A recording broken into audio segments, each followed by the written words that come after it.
Dear Honorable Chairman, distinguished heads of delegations, Honorable Mr. Chairman, I would like to extend my deep gratitude to the custodian of the two holy mosques, His Majesty, the King of Saudi Arabia, Salman bin Abdul Aziz Al Saud, and as well as His Highness, the Crown Prince and Prime Minister Mohammed bin Salman Al Saud, for hosting this important summit today on the most urgent and painful issue on the global political agenda, the problem of Palestine.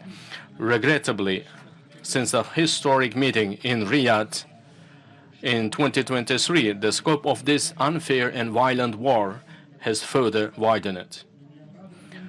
Despite the resolute efforts and urges of the international community, flagrant violation of international norms and resolutions continues to this day. We are all dismayed by the fact that now the flames of war encompass Lebanon as well. As my colleagues have noted in their statements, these devastating and horrific attacks, which have caused the deaths and thousands of innocent children, women, and elderly, are turning into the darkest page of the new history of humanity. One cannot watch without broken heart how social infrastructure facilities, schools, hospitals, mosques, and even entire cities are turning into ruins, leaving millions of civilians homeless and doomed to hunger and disease.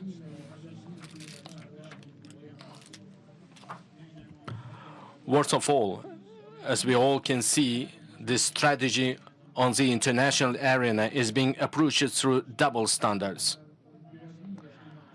This dramatically increases the potential for spillover of the war and poses a serious threat to international security.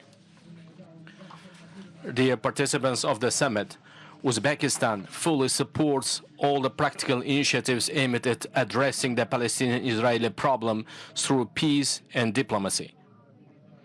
In this regard, we believe that today's summit will demonstrate common political will and unity, develop effective global and regional mechanisms and specific solutions, and swiftly put them into practice. In first place, here we are referring to the need to drastically increase the role and influence of the United Nations and the Security Council in addressing this long-standing conflict. Immediate cessation of military action, provision of safe humanitarian corridors, and, most importantly, the initiation of peace negotiations should be at constant focus. It should be at the constant focus of this universal international structure. Second, on November 15, the long-suffering Palestinian people will celebrate their national day, the Day Declaration of the State of Palestine. I'm confident that this nation with an ancient and rich history has every right to establish an independent and free state within the borders of 1967 with East Jerusalem as its capital. In this regard, we fully support the activities of the Global Alliance for implementation of the two-state solution organized at the initiative of Saudi Arabia. Third, in order to prevent an unprecedented humanitarian crisis in Palestine and Lebanon, we need to expand the scope of assistance from our countries and within the framework of leading international organizations.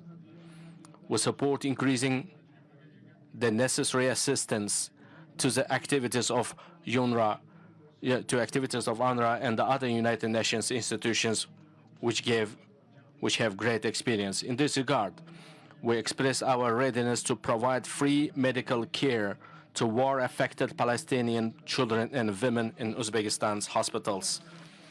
We also intend to discuss the issue of extending practical assistance to the Palestinian people at the forthcoming GCC Central Asia Summit in Samarkand next year.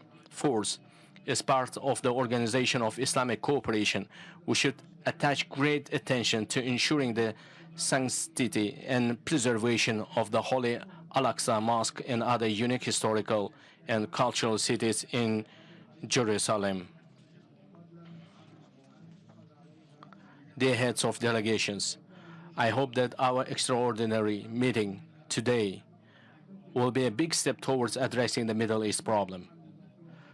I pray to Allah Almighty to bestow peace and tranquility upon the world and further strengthen the unity of our Ummah. Thank you for your kind attention.